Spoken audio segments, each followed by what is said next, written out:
बहू का 9वां महीना। सुमित्रा जी की बहू रितु प्रेग्नेंट थी और अब उसकी प्रेगनेंसी का 9वां महीना चल रहा था। रितु का पति देवेश उसका काफी अच्छे से ख्याल रखता था, लेकिन प्रेगनेंसी अपने आप में ही एक अलग ही वक्त होता है जब एक औरत कई तरह के बदलावों से गुजरती है। शरीर के साथ साथ उसके अंदर बहुत सारे इमोशनल चेंजेस भी आते हैं और रितु इन सब चीजों से गुजर रही थी। इसीलिए कई बार वो बहुत परेशान हो जाती थी। उसे बार बार बहुत मुश्किलों का सामना करना पड़ रहा था।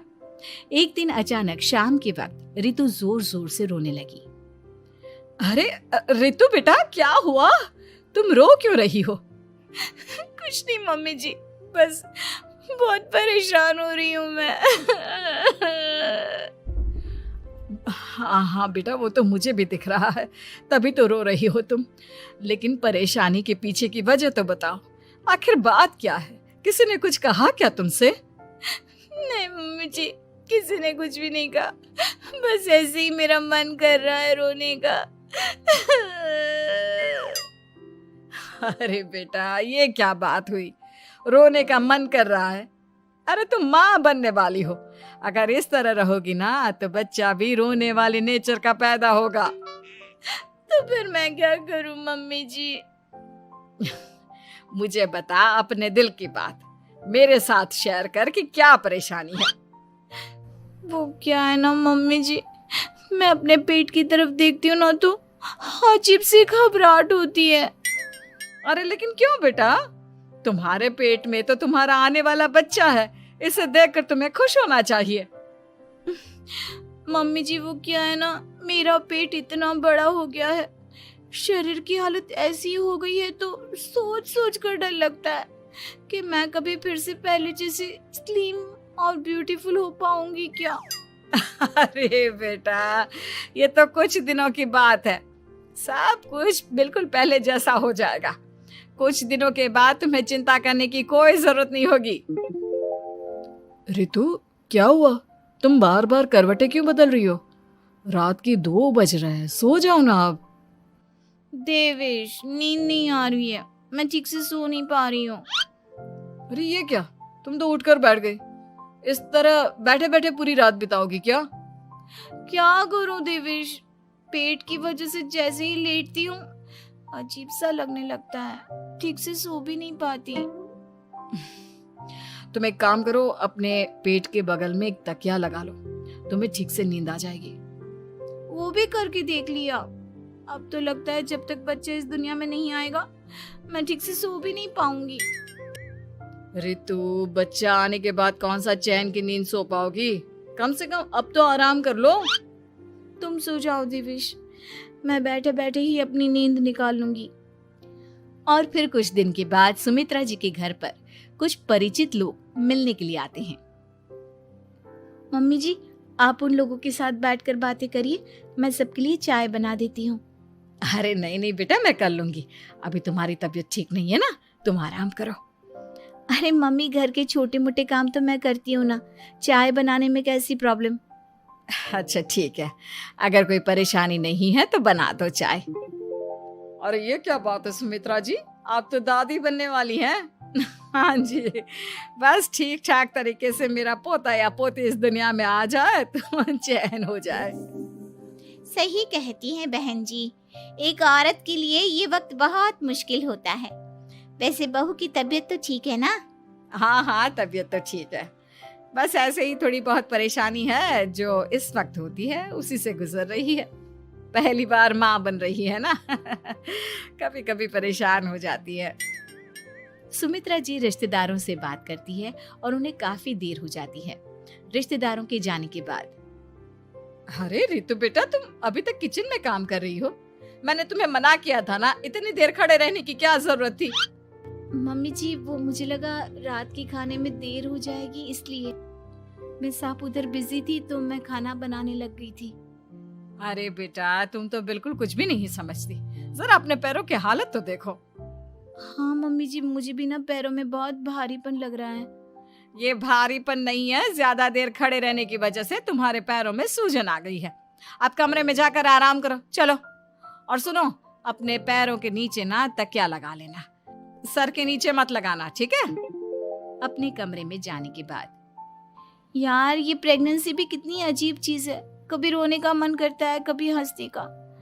घर में सब मुझे बहुत प्यार करते हैं, लेकिन प्रेगनेंसी की जो प्रॉब्लम्स मैं फेस कर रही हूँ वो मैं किसी को नहीं समझा सकती। ये सब कब ठीक होगा? और फिर एक रात अचानक रितु नींद में उठकर बैठ जाती है और अपने पूरे शरीर पर खुजली करने लगती है। देवेश की आंख खुलती है और वो रितु को इस तरह खुजली करते हुए देखता है। अरे क्या हुआ रितु, तुम ठीक तो हो ना? पता नहीं क्यों देवेश, लेकिन अचानक से पूरे शरीर में खुजली हो रही है। दिखाओ जरा मुझे। अरे लेकिन तुम्हारे शरीर पर तो कोई मच्छर के काटने की या किसी तरह के रैशेस भी नहीं है, फिर खुजली क्यों हो रही है? लगता है ये भी प्रेगनेंसी की कोई नई प्रॉब्लम है। अरे अरे परेशान मत हो, मैं मम्मी को बुला कर लाता हूँ। सुमित्रा जी के आने के बाद अरे क्या बात है बेटा, इस तरह क्यों खुजली कर रही हो?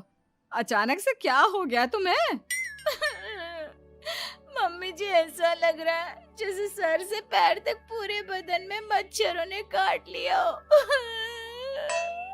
अरे लेकिन इसमें रोने की क्या बात है, चुप हो जा, सब ठीक हो जाएगा। हाँ मैं बहुत परेशान हो गई हूँ, बस अब जल्दी से बच्चा इस दुनिया में आ जाना चाहिए ताकि मुझे इन सारी प्रॉब्लम से मुक्ति मिले।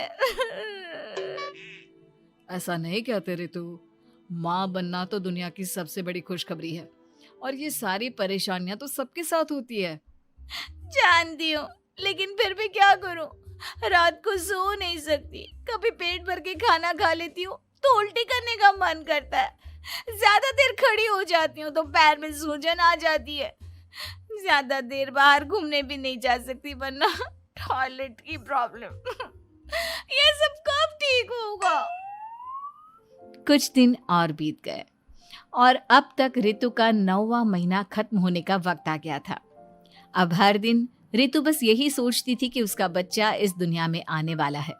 हाँ, वो बात अलग थी कि वो कई तरह की इमोशनल चेंजेस से गुजर रही थी और फिर एक दिन अचानक, देवेश, मुझे ना चाउमीन खाने का मन कर रहा है।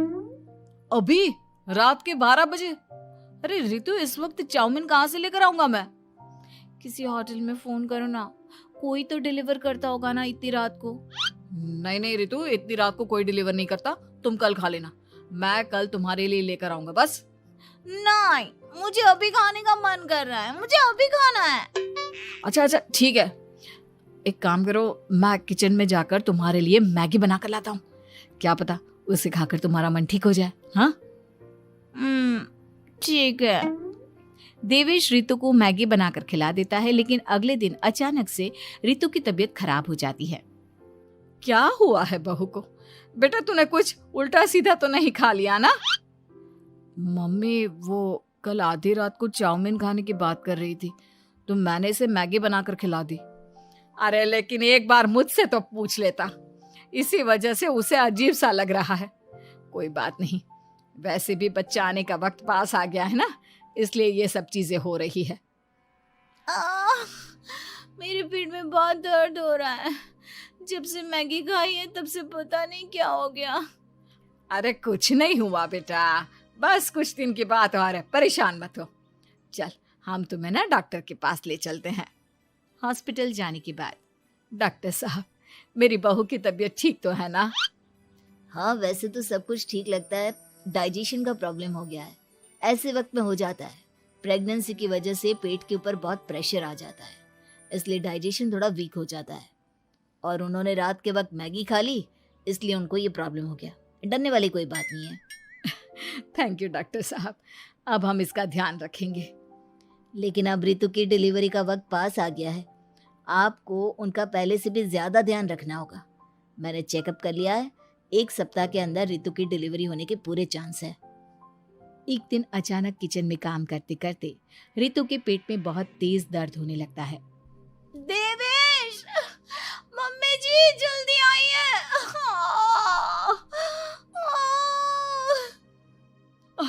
अरे क्या हुआ बहू, क्या हुआ तुम्हें? बहुत दर्द हो रहा है मम्मी, मेरे पेट में बहुत तेज दर्द हो रहा है, मुझसे खड़ा भी नहीं रहा जा रहा। इधर आ जाओ रितु, मैं तुम्हें बेड पर लिटा देता हूँ, सब ठीक हो जाएगा। बेटा, मुझे लगता है इसकी डिलीवरी का वक्त पास आ गया है। अब हमें रितु को हॉस्पिटल ले जाना होगा। वैसे भी डॉक्टर ने कहा था कि 1 सप्ताह के अंदर डिलीवरी कभी भी हो सकती है। मुझे बहुत दर्द हो रहा है, ऐसा लग रहा है जैसे मैं मर जाऊंगी। प्लीज मुझे बचा लो देवेश।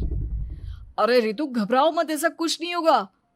हॉस्पिटल पहुंचने के बाद आप जल्दी से रितु को एडमिट करवा दीजिए और आप लोग बाहर वेट करिए।